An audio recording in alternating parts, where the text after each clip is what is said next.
요한복음 4장도 3장도 그렇고 어제 나눴던 예수님께서 니고데모와 대화하시는 장면, 물론 그 장면은 니고데모가 예수님을 만나고 싶어서 이제 밤중에 본인이 어떤 신분과 또 상황들이 있기에 사람들의 눈에 뜨지 않는 그 밤중에 예수님께 찾아가 예수님께서 예수님 앞에 어떻게 하면 거듭날 수 있습니까? 라는 질문, 예수님이 정말 그 메시아입니까? 라는 그 질문. 그래서 예수님께서 하나님이 이 세상을 이처럼 사랑하사 독생자를 주셨으니 이는 저를 믿는 자마다 멸망치 않고, 이 말씀, 이 귀한 말씀, 이 진리의 말씀을 그 니고데모와 대화 가운데 하신 것입니다. 그래서 이 4장, 그러니까 이어진 이 4장에서 모습을 보면 예수님이 한 여인을 의도적으로 만나시는 장면이 나옵니다. 근데 그 여인을 의도적으로 만나시면서 예수님께서 그 여인과 대화를 하시죠. 사실 이제 요한복음은 전체적으로 보면 예수님이 한 기적이 나타나는데 그 기적 가운데 거기 있는 사람들과 이 대화 속에 그 기적과 진리를 선포하시는 것을 볼 수 있습니다. 그래서 요한복음을 읽어보면 참 놀라운 이 예수님의 의도적인 그 대화, 그리고 그 대화 속에 우리에게 깨우쳐 주시는 그 진리들, 그 말씀들을 우리가 알 수 있죠. 독생자를 주셔서 이는 저를 믿는 자마다 멸망치 않는다라는 이 놀라운 말씀, 또 오늘 한 여인을 만나면서 그 여인을 자유케 하시는 그 놀라운 은혜, 그 은혜가 이 새벽을 깨우는 우리들 가운데도 동일하게 있기를 축원합니다. 우리 3절과 4절의 말씀을 보겠습니다. 유대를 떠나서 다시 갈릴리로 가실새 사마리아를 통과하여야 하겠는지라. 유대를 떠나서 다시 갈릴리로 가셨습니다. 우리가 이 본문을 익히 잘 아시지만 예수님이, 유대인들은 보통 요단강을 다시 건너서 북쪽으로 올라가 다시 갈릴리 호숫가 위쪽으로 넘어가거나, 아니면 물이 얕으면 요단강을 건너서 이 갈릴리 지역, 이 북쪽 지역을 지나가게 됩니다. 가게 되죠. 사마리아 지역, 그러니까 사실 예루살렘에서 바로 위로 올라가면 사마리아와 그냥 그 지역을 넘어가면 더 빨리 갈 수 있음에도 불구하고 이 사마리아와 더 이 관계를 맺지 아니하고 그들과 섞이지 않으려고 하는 그 유대인들의 모습이 있었습니다. 근데 예수님께서 유대를 떠나서 다시 갈릴리로 올라가려고 하시는데 의도적으로 예수님 말씀하시죠. 사마리아를 통과해야 하겠다. 그러면 예수님은 지금 일부러, 유대인들이라면, 예수님도 유대인이니까, 유대인들이라면 다시 요단강을 건너서 북쪽으로 가야 되는데 그렇게 하지 않고 사마리아를 통과하겠다. 그러니까 의도적으로 사마리아를 가시겠다라고 말씀하신 것입니다. 그렇다면 예수님이 이 사마리아를 지나가시면서 하실 일이 있으시다는 거죠. 주님은 이 사마리아 땅 수가성에서 한 여인을 만나십니다. 우리 6절과 7절입니다. 거기 또 야곱의 우물이 있더라. 예수께서 길 가시다가 피곤하여 우물 곁에 그대로 앉으시니 때가 6시쯤 되었더라. 사마리아 여자 한 사람이 물을 기르러 왔음에 예수께서 물을 좀 달라 하시니, 우리가 이제 중동 지역과 시차를 보통 8시간에서 7시간 이렇게 잡습니다. 그러니까 6시라고 하는 것은 지금 오후 1시, 2시, 3시 가장 뜨거울 때죠. 2시, 3시니까. 그러니까 사람들이 보통 다니지 않는 그때, 너무 뜨거우니까. 근데 예수님께서 그 길을 지나가시다가 야곱의 우물을 보셨고 그곳에서 피곤하시고 더우셔서 우물 곁에서 그 물을 마시고자 계셨던 겁니다. 그때가 오후 한 3시 이 정도 된 거죠. 근데 그 사람들이 많이 왕래하지 않는 그 시간에 7절 말씀 보니까 사마리아 여자 한 사람이 물을 기르러 오신 것입니다. 그리고 그 여인에게 예수님께서 뭘 달라고 하십니까? 물을 달라 하시죠. 예수님께서 그 여인을 의도적으로 지금 이 야곱의 우물가에서 이 수가상에서 만나시는 것이고 그 여인에게 의도적으로 말을 거신 겁니다. 물론 여러 가지 방법으로 물을 먹을 수 있는 방법들이 있었겠죠. 근데 예수님은 지금 이 여인이 올 때까지 기다리시는 것을 알 수 있습니다. 그리고 그 여인에게 나에게 물 좀 달라라고 요청을 하시죠. 사실 뭐 사람들이 왕래하지 않는 그 시간에 이 여인이 의도적으로 사람 다니지 않는 시간에 이 여인도 그렇게 온 건데 예수님은 이 의도적으로 움직이는 이 여인을 의도적으로 만나신 것입니다. 그러니까 예수님이 그냥 하시는 것이 아닌 거죠. 예수님께서는 늘 언제나 우리에게 계획이 있으신 것이고 하나님의 뜻이 있는 것입니다. 그리고 무엇보다 이 여인을 만나시고 우리가 잘 알다시피 이 여인에게 영혼의 해방을 허락하시려고 대화를 시작하십니다.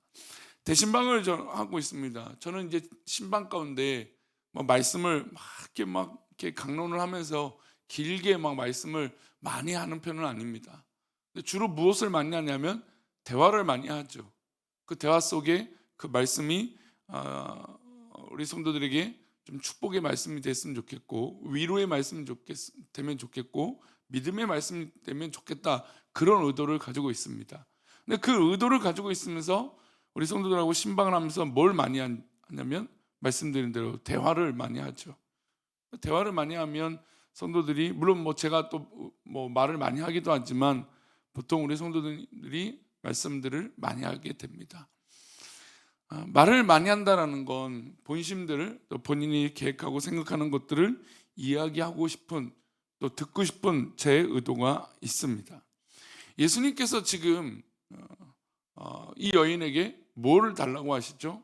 물을 달라고 하십니다. 그러니까 사실 이제 말에 물꼬를 트시기 위해서 물을 못 뜨겠습니까? 예수님이 능력이 없으시겠습니까? 근데 이 여인과 대화를 하시고자 물을 달라고 하신 거죠. 자, 예수님께서는 이 여인에게 물을 달라고 하시면서 대화를 시작하십니다. 그리고 이 물을 달라고 하시니까 이 물로 상징성을 가지고 이 여인과의 대화를 하시게 되죠. 여인은 의아했습니다. 유대인들처럼 보이는 남자가 자신에게 말을 걸었기 때문에 그렇습니다.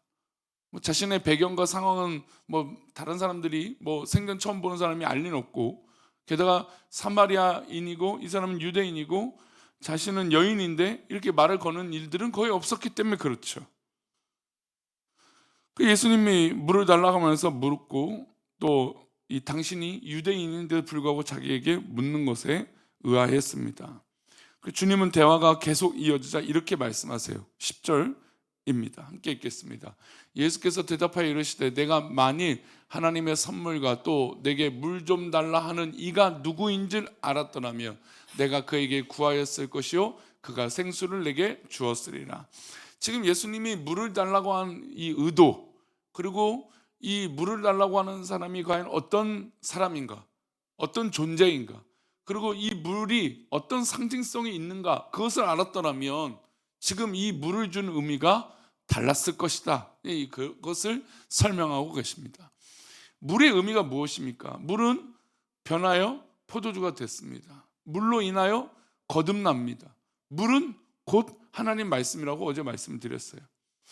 요한복음은 상징성에 대한 표현들이 많죠. 여러 단어들이 있지만 그 중에 예수님은 물이라고 하는 표현을 이 요한복음 초반에 많이 쓰십니다.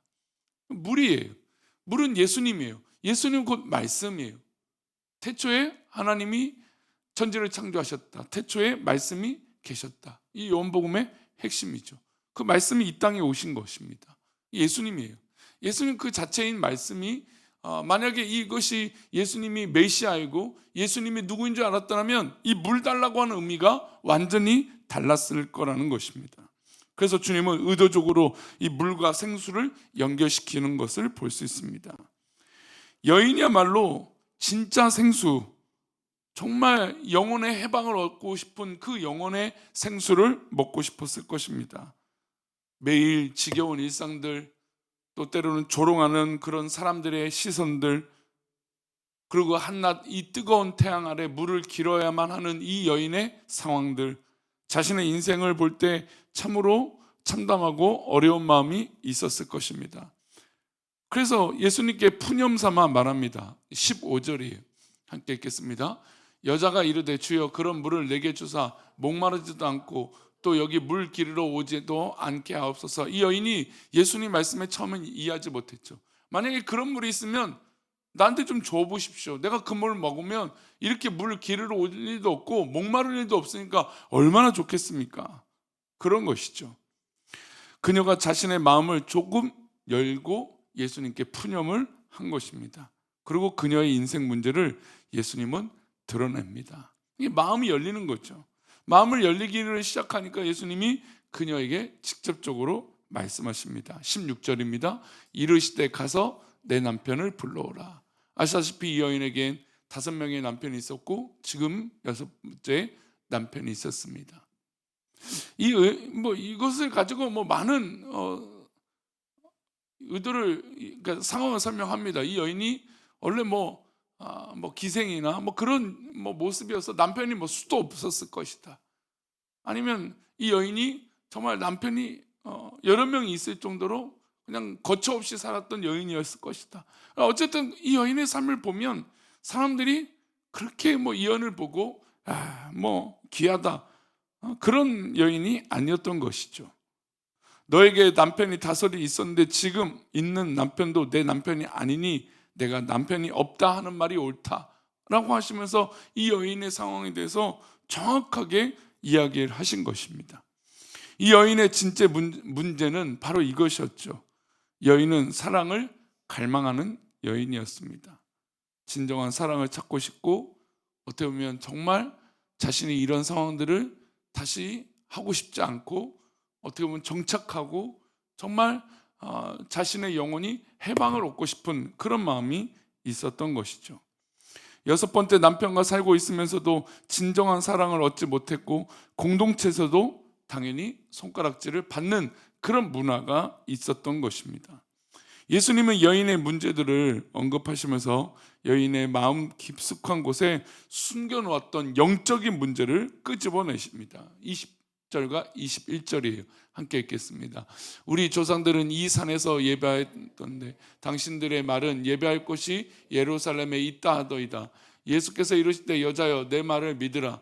이 산에서도 말고 예루살렘에서도 말고 너희가 아버지께 예배할 때가 이르니. 그래서 영과 진리로 예배할 때 정말 진정으로 예배할 그때를 예루살렘이 아니라 정말 있을 것이다. 그 예배를 드리면 영원한 생수를 먹을 수 있고 너의 영혼이 자유할 수 있을 것이다 라고 말씀하신 것입니다. 그래서 진짜 예배하는 자는 영과 진리로 예배할 수 있는 힘이 누구를 만나면 가능할까요? 이 말씀의 의도는 진짜 지금 이 물을 달라고 하시는 예수님, 그 메시아가 지금 당신 앞에 있다라고 말씀하고 계시는 것이고, 이 예수님을 진짜 만나면 정말 예루살렘에 가서 예배하는 게 진짜가 아니라 예수님을 믿음으로 정말 예배할 수 있는 은혜가 있는 것이다 라고 설명해 주고 계신 겁니다. 우리가 이 새벽에 나와 기도하고 하나님 말씀을 간구하고 갈급한 것은 이 말씀을 통하여 정말 우리의 진정한 예배, 진정한 은혜가 회복되는 것인 줄 믿습니다. 예수님은 이 여인에게 그 의도로 말씀하신 겁니다. 정말 이 메시아 예수님을 만나면 당신 앞에 있는 이 예수님이 누구인지를 알면 영원한 생수를 얻게 된다고 말씀하신 것이죠.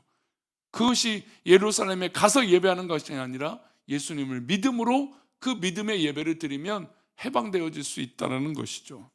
그래서 이제 여인과 예수님에 대한 점점 이제 절정으로 내닫게 됩니다. 25절과 26절입니다. 여자가 이르되 메시아 곧 그리스도라 하는 이가 오실 줄을 내가 아노니 그가 오시면 모든 것을 우리에게 알려주시리이다. 예수께서 이르시되 내가 말하는 내가 그라 하시니라. 여인은 궁금했습니다. 정말 그런 메시아가 있으면 정말 놀라운 일이 나한테 있고 나도 해방되고 자유할 수 있을 것이니까, 정말 하나님께 예배할 수 있는 은혜를 경험할 수 있으니까. 그래서 그것을 알려달라고 합니다. 예수님께서 그가 누구라고 말씀하십니까? 나다라고 말씀하십니다. 이 여인이 무엇보다 지금 이 대화하고 있는 가운데 예수님을 알고 예수님을 만나기를 원했고, 예수님은 그 여인의 대답에 그렇게 갈급하 찾고 있는 그 메시아가 바로 나다라고 설명하고 계신 겁니다.